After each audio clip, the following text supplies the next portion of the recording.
and welcome to Bioarchaeology and Climate Change 103.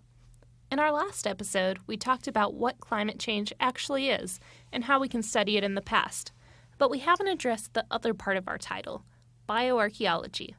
Let's start with archaeology.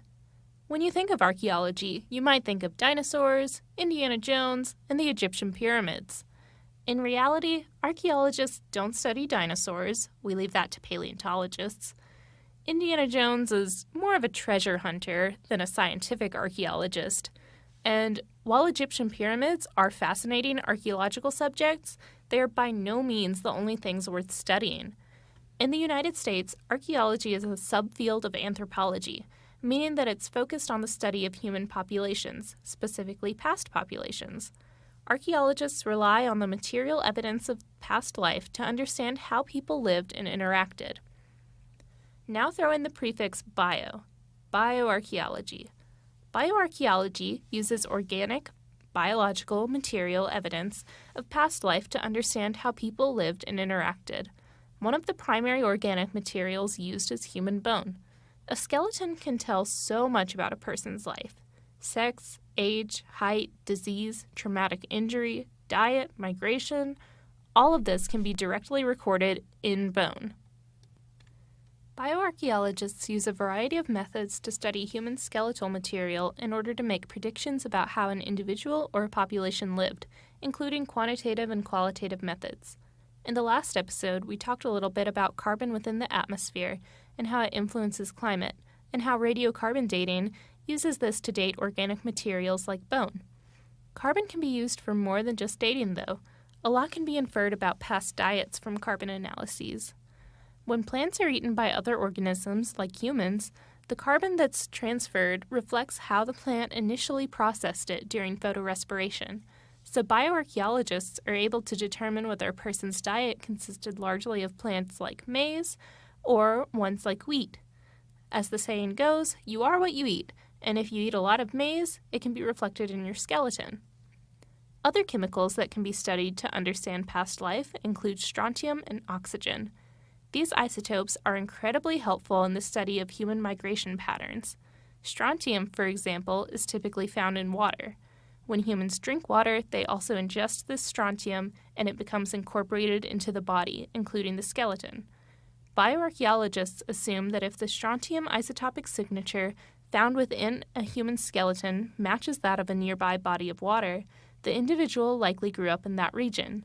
If the isotopic signatures do not match, bioarchaeologists can hypothesize that the individual immigrated from a different area.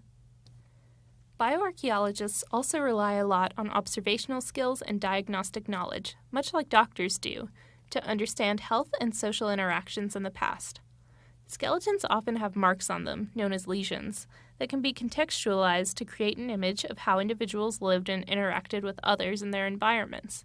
Skeletal lesions can typically be classified as traumatic or pathological. Traumatic lesions reflect injuries that an individual suffered in their life. Bioarchaeologists are able to determine if an injury happened before the person died, after they died, or if the injury happened around the time of death.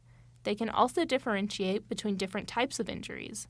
Was the person stabbed with a knife, or were they beaten up in a fistfight? Some types of traumatic injuries can be associated with specific actions or movements. For example, fractures that are found in the middle of the ulna, one of the bones of the forearm, can sometimes be associated with self-defense. These are known as perifractures. They can occur when a person raises their arm to cover their head and face or otherwise ward off blows from someone or something else. Of course, it's totally possible that traumatic lesions are not the result of violence. Maybe someone tripped and broke their leg, or was attacked by an animal. Traumatic lesions could even be the result of cultural or medical practices. Bioarchaeologists have to think about all these possibilities to make sure they present the most accurate and complete depiction of past societies that they're able to. More often than traumatic lesions, bioarchaeologists analyze signs of pathology. Pathologies are any marks left on the skeleton that could have been from disease. This includes infectious diseases like leprosy and tuberculosis, nutritional deficiencies like scurvy and rickets, degenerative diseases like osteoarthritis, and general indicators of stress. One common problem that comes up when looking at skeletal pathologies is known as the osteological paradox. Most diseases must be active within an individual for an extended period of time before they'll alter the bony tissue. This means that individuals can die from a disease way before it starts to affect their bones.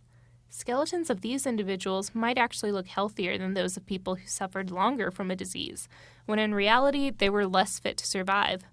So were people who have skeletal pathological lesions more or less healthy than those without? This careful analysis of human skeletal remains is pretty different from how Indiana Jones treats the skeletons he comes across. When researchers expand their analysis to view other factors of archaeological context, such as what types of objects a person is buried with and where they're buried in relation to other aspects of the population, even more can be hypothesized about past life. Archaeology is pretty commonly regarded as an interesting subject, especially when skeletons are involved.